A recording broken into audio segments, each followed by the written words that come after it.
Hello, everyone. And I want to tell you about our special guest on today's episode. Her name is Cassie Parks, and she is known as the fairy godmother for people who want to be better with money. Through her positive reality podcast, her books, and online coaching program, she shakes up your approach to creating powerful money stories while making it feel easy, fun, and practical. Can you imagine, folks? Money feeling fun? Yes, it's possible. It all has to do with our thoughts, our behaviors, and our actions. When Cassie's not teaching people how to attract more money, you can find her in the pool having a dance party with her favorite kiddos, concocting powerful female leads for her novellas, and occasionally sipping on her favorite chocolate cake champagne cocktail.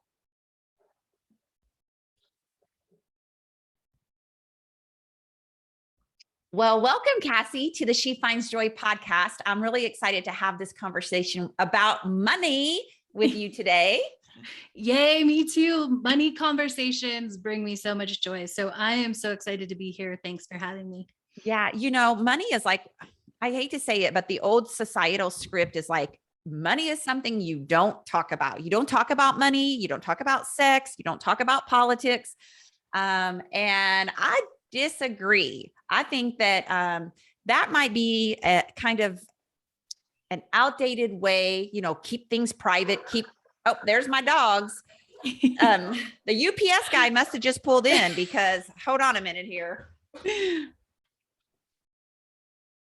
Yeah, anytime the UPS guy pulls in the driveway, the dogs lose their mind. So sorry about that. Mine too.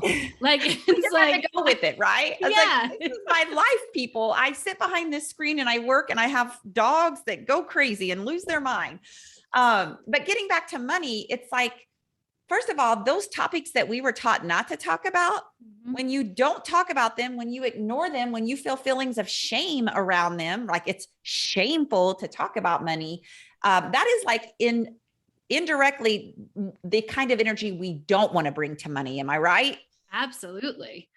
Yeah. I mean, because it's like, oh, I'm supposed to, sort of going on this old paradigm, like, oh, I'm supposed to work really hard and make a lot of money, but I'm not supposed to celebrate that with anyone else.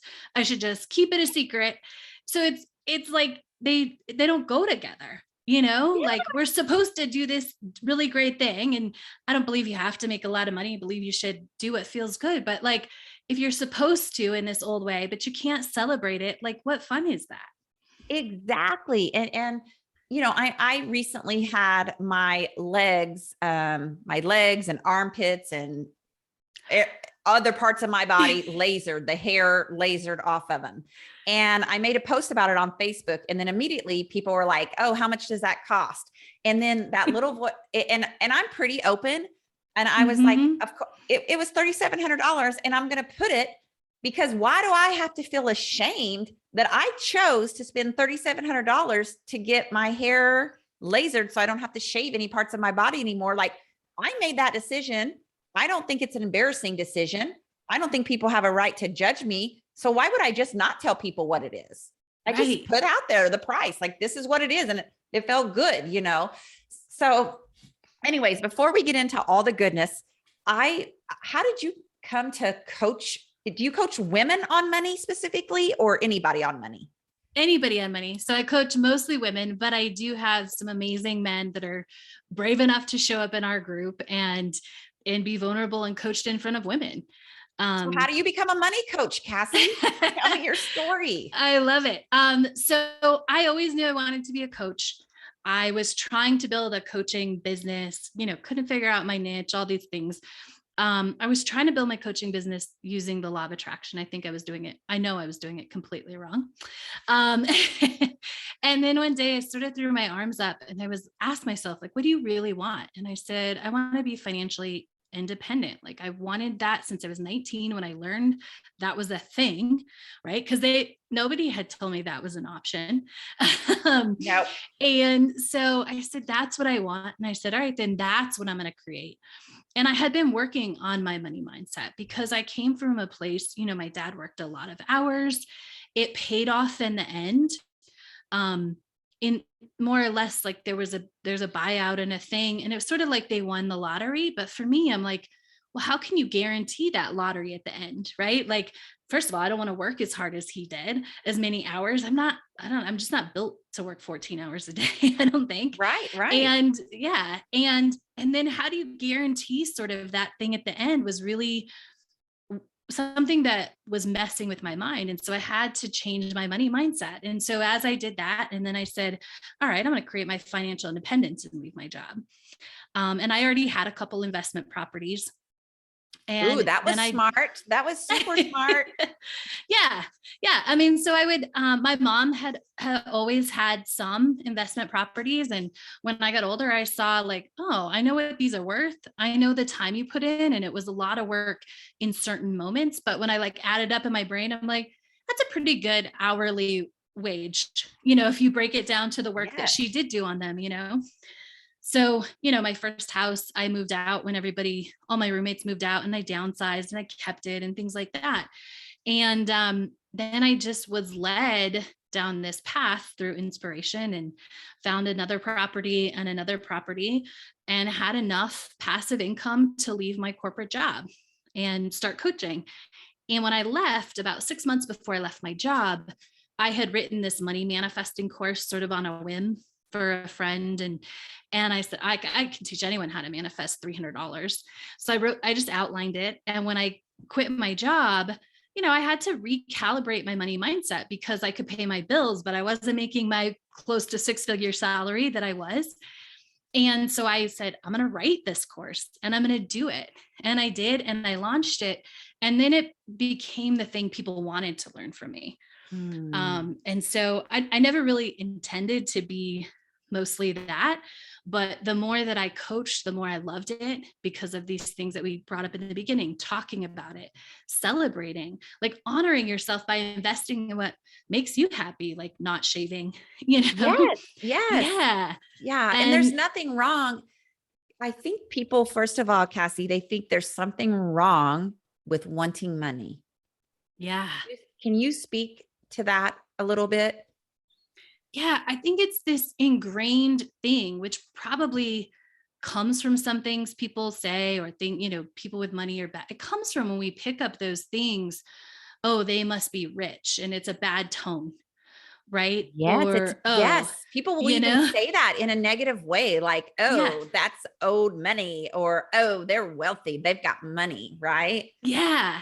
And so when you're a kid and you're growing up and you can't discern like, oh, well, that's probably because they don't feel confident about money, or they're, they don't think that's possible for them, or all those other things. You just hear like, so it must be bad to be rich.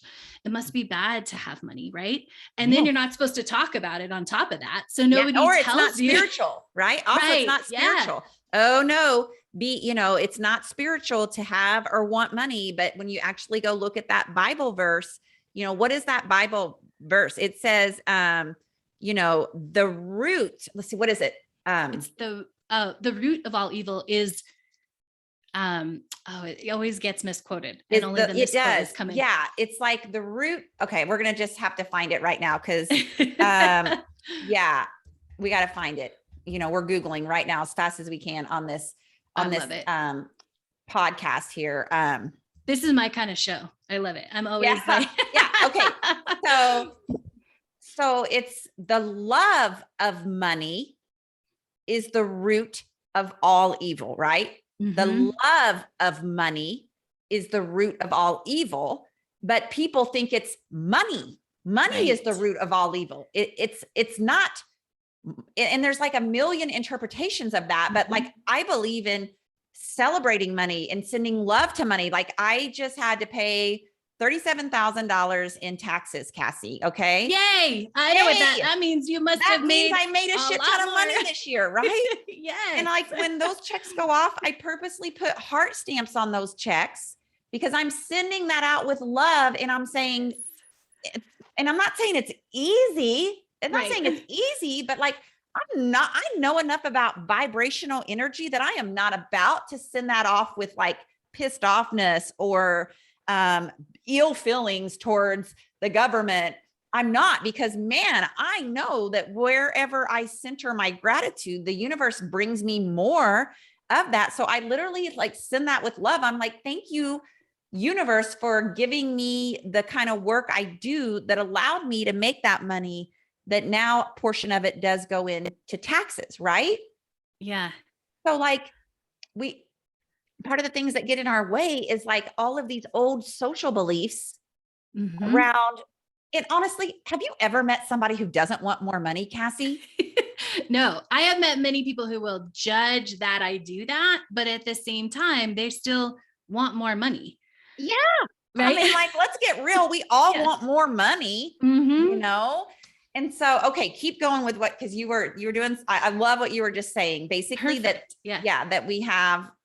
All these stories. Well, even I think, that Bible verse, when we look at like the love of money, but I think it's when we put that love, what it's really saying. I'm not an expert Bible interpreter, but when I hear that, it's when that love is the most, right? Yeah. When it's going after the thing Yeah. instead of loving us first, loving our people, and knowing that money can help us, right? Yes. It's Like, only when it's the thing.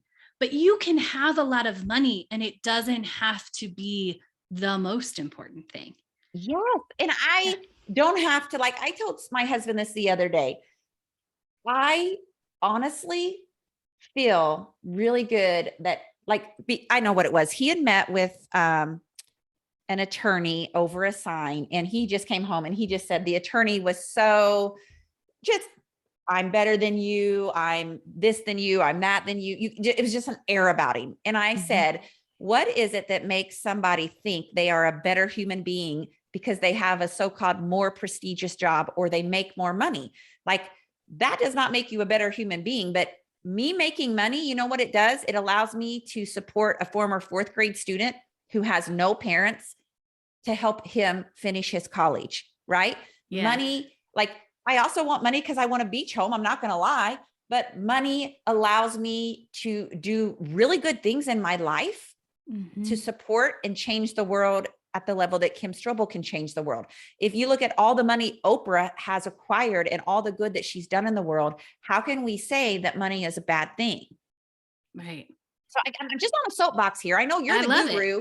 You're the guru, but it's like, if you're listening, people, stop thinking that money is bad. And Right. also stop thinking that you can't attract more of it simply because right now, where you're at, you're like, well, seriously, like, I can't even hardly pay my bills, Kim. Or maybe you're Kim Strobel, who at one time made $8 an hour, struggled to pay her bills, and drove a $2,000 Lexus car around that she was so thankful for because it actually ran and it was paid for and it wasn't another payment. Right. But Right. from even those circumstances, we have the ability to generate and attract money, don't we, Cassie? Absolutely. Absolutely. Everyone does. Like, and there might be, everybody starts at a different place, but everyone has the ability to get there. And Right. so, how do we do that, Cassie? What does that look like? Like, what would you say to the person who's like, okay, but I'm not Kim Strobel right now, and I'm not Cassie Mhm. Parks, and life feels like a struggle, and I get really triggered around money or bills that come in, or, I wish it came to me easier. Mhm. So I normally start with identifying your money story, Mm. because it brings awareness. Hey, let's talk about that. What do you mean by that? Yeah. Identify your money story. So your money story, and I figured these out or got the names after I'd worked with clients, and I started interviewing them, and then just randomly I'd start asking like, oh, well, what was your story before? And they would start giving me these answers.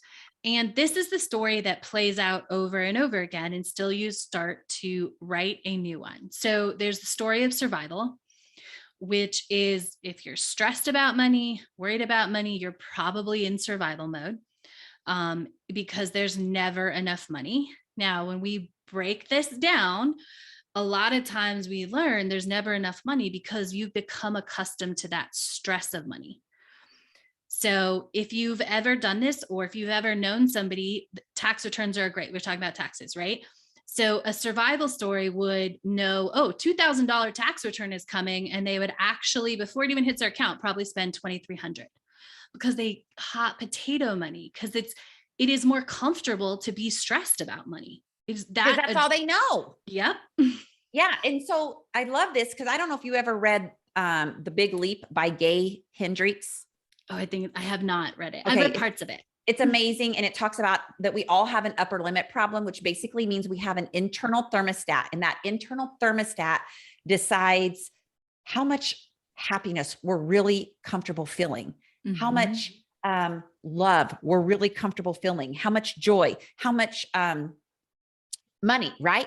And so we actually will sabotage ourselves because even though we say, oh, I want more happiness, our internal thermostat is so used to, it's so comfortable not feeling happiness that it feels really wonky in our system to actually have it. So that's kind of what you're saying, right? Like the story that you've had around money has become an internal thermostat, and you're actually addicted, sort of, or you're only comfortable living in the stress cycle of that money story.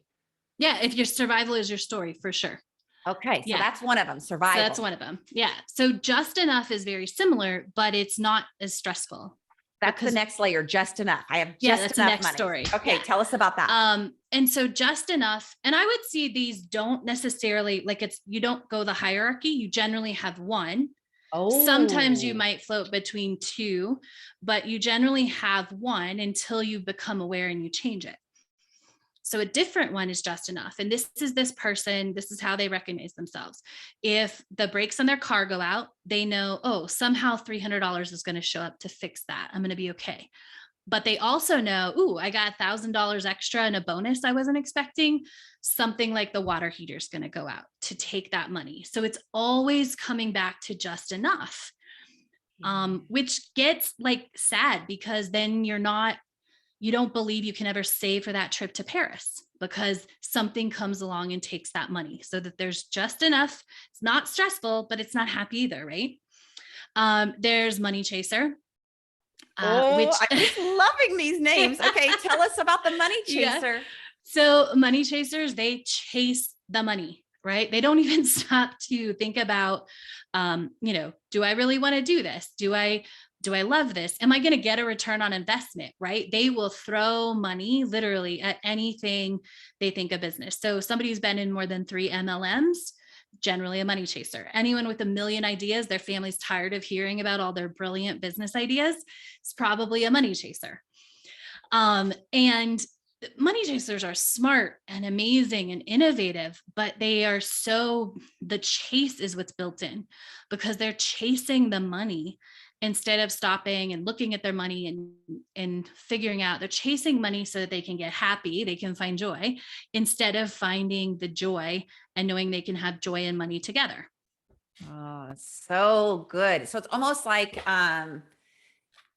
they always are reaching for a new goal or something new, and they don't understand they can find their happiness right now, as they don't have to be chasing that all the time to find. Okay. All right. Yeah. Keep going. Yeah. Love it. And then there is the money hot mess, which literally I heard this 3 times. I'm like, oh yeah, this is the story. And at one point, so I was a money chaser at one point and a hot mess at one point. And the money hot mess is somebody who money's never really been a problem for. So it's never been stressful. Like there's always been money in their life. Like they spend money and they pay for things. They're never stressed. They've never really had to think about it for whatever reason. It's just come easy. And when this one starts to affect people, so they normally don't care until they get to this moment where they're like, I've made a lot of money. I should have more to show for it. Like, I don't have the life I want, or like, they just start to like do the math and are like, I feel like I should have more for whatever I've made all these years, or, for what I'm making at my job. Plenty of money, but maybe they've spent it frivolously, even though it keeps coming in. Would that be accurate? Yeah, they've just spent it without thinking. So maybe frivolously, maybe just without choice, really, because it was there, right? Yes. Like, oh, I have it, so I buy that, and it's always okay. Yes. Yeah. And then there's the hold tight. These are the people that want to hold on to everything, and they really get their feel good about money from saving money. So this is a person who would drive 30 minutes across town to save 5 cents on a gallon, right? Yep. I know exactly. I think of two people in my life right now that like they hoard their money. They Mhm. won't go out to dinner. They won't buy dessert. They drive across the bridge 15 minutes away to save a nickel on gas. Exactly. Right. Yes. And Those people yeah, really get on my nerves. They're a trigger for me, Cassie. So I I get know it. like it's something inside of me, but like those people get on my nerves. And I'm sorry if you're one of them. I'm just saying, like, it just drives me wild when people hoard their damn money and won't spend it on enjoying their life. Enjoying it, right? Because for you and me, probably we're like, you're gonna drive 40 minutes round trip to save $1, Yeah. but that dollar is what gives them their feel good, right? It's that saving. It's not the experience of the money, it's the saving it. I met a hold tight once who was like, oh yeah, I moved into a new place and I slept on the floor for 6 months because I knew the mattress I wanted would go on sale for $200. And I was like, oh wow, right? But it was like I had to save that. Not, what's six? That's $30 a month for not sleeping on the floor, Yeah. Do they also carry a scarcity mindset, would you say? Like it's never enough. They have a scarcity mindset or not?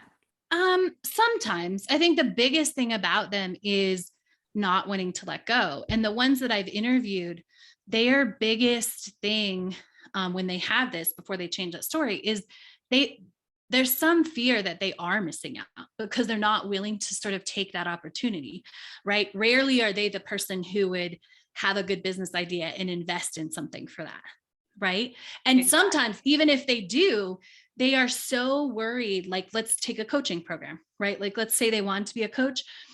If you're a hold tight and you haven't done any work on this, you'll be in the coaching program and like trying to scrimp out every dime. Like, instead of being there for the experience and the transformation, you're like, oh, like I need to get more hours, or I need to make sure I do every single thing Oh, to yeah. get the Constrictive, value. right? Right. Yeah. Yeah. Yeah, I'm Yeah. laughing because one of the people that I know that would be a hold tight, when my husband and I got into investment property, we read this book called Rich Dad, Poor Dad that changed Yeah. our life.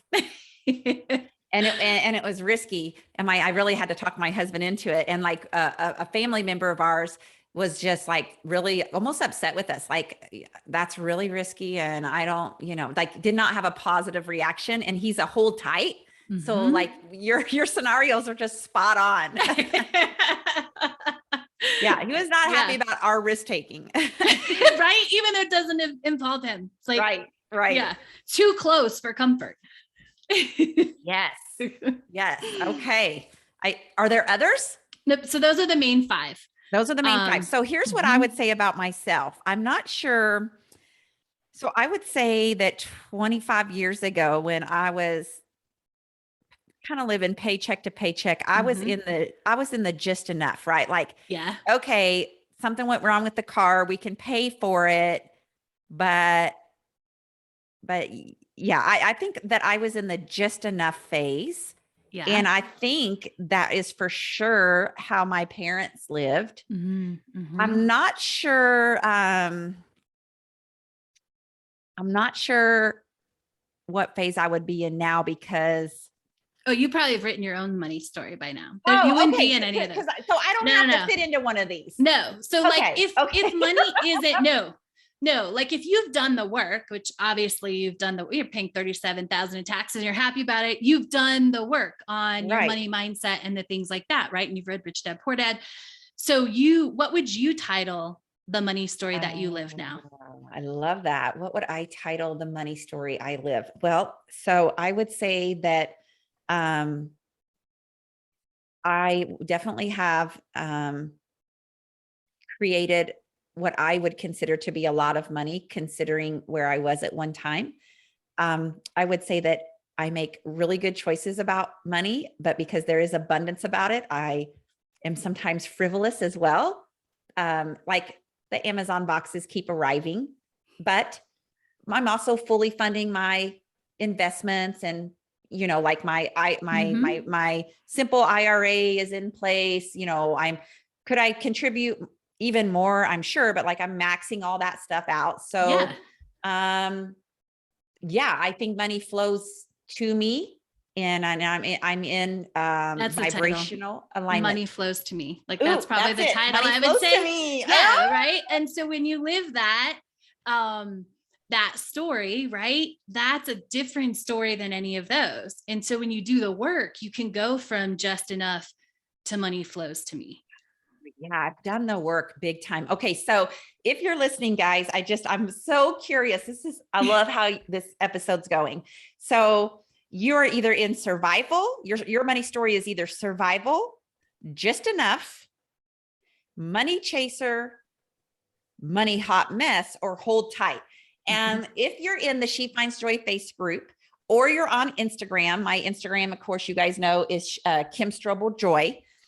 I would love for you to snap a picture of this episode and tell me what your current money story is or what it was, or maybe create your own. But these money stories, why are they important, Cassie? They're important because they're what we picked up by default. Right. And the way that I know that, I mean, I didn't in the beginning, it wasn't like thousands, like a study, it wouldn't pass like the study from psychology and statistics. But when I watched this and I heard the same words coming out of people's mouth who didn't know each other, who came from different walks of life, who came from different cities or, countries even, right? And like these 5 things keep coming up. Like there is something, these are what we pick up by default. So if we haven't started to become aware, we haven't started to choose, learn our power, leverage the law of attraction, right? Get into vibrational alignment, read books and choose to make investments and up level our money mindset. This is what we usually get by default is one of the 5 of these. And they're important because they start to bring awareness. So one of the things, if you're a survival money story, now that you know that, you could start to pay attention to when you're spending money. Like, am I spending money because I have extra money? And this is I have a client, and because you grow and then you still have to catch your story sometimes, right? It sneaks back in once in a while. And as you grow bigger, and she's a wellness coach, health and wellness coach. She's having a great month. All of her investments were paid. That's what I call bills. Anytime you spend money, it's an investment.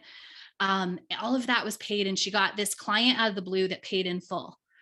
And she drove to Whole Foods and she was about to buy herself lunch because she could always justify investing money in good food because she's a health coach, right? So she could always justify that no matter what. And she was about to go into Whole Foods and she's like, I'm about to go buy the exact same food I have in the refrigerator. Yeah. And because she was a survival. So she was about to hot potato that extra money, right? She'd gotten comfortable, but like, it didn't feel comfortable, right? No, it was like, oh, I need to get rid of it. Yeah. And, luckily you're working and she's like, I just caught it like in a big way, what I was about to like, literally it's one of my favorite stories because it was literally the exact same food. Like there was no way she needed to go buy herself the exact same lunch. Oh, that's amazing. Yeah. And so it's being able to identify our money story, catch ourselves, but then how do we, I know my audience is thinking like, how do I get rid of this deeply seated thing? I mean, I know for me, I'm teaching the law of attraction. It's called Create Big Momentum. And awesome. and it's the subtitle is the law of attraction and vision board. And we talk really deeply in that. I do it once a year in January, and I'm teaching it January 5th. And anyway, it's a 2-hour workshop where I go in and teach you how to begin to change your inner vibration and work with your subconscious mind and your inner beliefs, your subconscious beliefs, so that you can actually start to attract and decide what it is you want to attract in your life, and then become vibrationally aligned to do that. And that's a lot of the work that you do, only completely centered around money, right? Yes. Yeah. Centered around money. And then of course it has the ripple effect because we change one thing, right? When you change your money story, you can't help, because if you're a money chaser, you're chasing money, you're probably also chasing love, chasing feeling good. Food, yeah. Chasing, making other people proud, all of Yes. those things, self out, you're chasing validation, you're chasing all of that stuff. Same with survival. Like you're acting in survival in every place of your life, right? Yeah. Yes. Yeah. So Yeah. it's not that you're just centered on money. It's just that understanding our money theme is actually a theme that plays out in our relationships, in our physical life, in our spiritual life, in our well-being life, in our financial life, in our career life. Like all of those things, you start to see that there's a connectedness to that theme that's running in the background all of the time. Mm-hmm. Yeah. And I love to use money to change that because we get to keep score. For me, it keeps my clients like, oh, we're looking at this. And like we touch money every day, right? Every Yes. decision, right? Is there gas in the Yes. car to go to work? Are we going to stop and get coffee or no? That whole thought, like there's so many opportunities to catch our thoughts about money. That is why I love teaching on money. And then we also has that built-in score. Or if you're trying to manifest love, it's a little harder to score, or the scores might come in between. But money, like, ooh, found a dime, save $5. Somebody gifted me $50. Somebody bought me lunch. We can constantly keep that score and notice. Yes. One of the things that I learned early on is to respect money. And I'm trying to teach Mm-hmm. this to my son, who can be a little like, oh, there's $5 in his jeans that came out in the wash. But like, I literally stopped. Like I was running the other day and there was a penny on the ground, and you better believe your bottom dollar that I'm going to stop and pick that penny up or heads down. I don't care. Right? Because that is showing the universe that you respect money. And like, I found a dime the other day in the dryer, and I was just like, oh, look at how easy money flows to me. Like it's even jumping out of the dryer now at me. Yes. I love that. Yes. And we do that too. It was so like we're in the middle of a photo shoot. And actually that client I was talking about found herself in a Whole Foods. We're all walking out of this house in Arizona, and she just like, yeah. And she's like, I found a penny. And we're all like, yes. Like Because the more you celebrate, that's why I celebrate that I can pay my bills each month. I do. Mm-hmm. I celebrate that. Because the more you celebrate it, tell us why that works in our favor. The more you create to celebrate. I love Right? Like the more you like that, because that's where your energy is, that's where your mind is. And it works both like energy, what you're putting out, but it's also literally how our brain works. Like, oh, you like to celebrate, let me filter through and find all the things for you to celebrate, because our Yeah. brain is doing what it does today based on what we wanted yesterday. Yeah, Right? it's called the RAS system, right? The Mm-hmm. reticular activating. Explain what that is in the brain, because I want people to understand that Yeah. Kim and Cassie are not just two woo-woo-y people. Like this is neuroscience, right? Like, It is. can Yeah. you explain what the RAS, the reticular activating system, is in our brain? I might not nail this, but it's our brain pulls what we see today, like what we see, what we filter. So what we Google, right? Like our brain has its own Google because there's so many millions of bits of information per second. We're only getting to see, hear, be in contact with the things that our brain filters in. And that system is built, it's based on memory. So our brain is trying to give us the same thing as yesterday. So it filters, oh, yesterday. Like, so if it's, oh, yesterday was today was a terrible day, da, da, da, da, da, your brain is going to filter for that tomorrow. If you're like, oh man, life is good, I've celebrated, I paid my bills, I paid my taxes, more money's coming in, I'm getting more money, your brain's going to filter for that. Literally, like Google it. Yes. Let's think of it like Google Images. Google that and show you all those images. That's what it's going to take in, the information it's going to choose to process. Yeah, it reminds me a little bit of like Facebook and Google ads. Cause like, if you click on like, if I click on shoes or whatever, and then within the next several days, it's like, oh, now there's an ad over here for shoes and there's an ad over here for shoes. Your brain works the same way. Like if I said, hey, listen, I want you to just focus on green cars, and I want you to look at a green car every day, like on your vision board or whatever, I guarantee you would start to notice green cars like Absolutely. crazy. And it's not because those damn green cars haven't always been there. It's because there's so much information coming at us and our brain learns to filter for what is important to us. Right. And so when you start to focus on and celebrate money, then your brain starts to notice more of that. And it's so funny. The other day, I had this corporation, and they did a keynote with me, and it was great, and they loved it. And then they planned to do 2 more, and their budget fell out, and they had to cancel. And so I was like, oh crap, like that's $8,000 out the door. And then I was like, wait a minute, girlfriend, And so I was like, you know what? I was like, I started to focus on all the other goodness, like all the amazing goodness around me. Like I pulled in and my big, beautiful house was there. And I went and gave my husband a hug, and it felt so good to be in his arms, and blah, blah, blah. And guess what happened, Cassie? Guess what happened? They found Out the of budget. nowhere, I booked another gig that's even more money. And I sold an online course, and I got 3 more phone calls for prospecting. And I believe it's because I shifted my mind back to abundance that happened. Absolutely.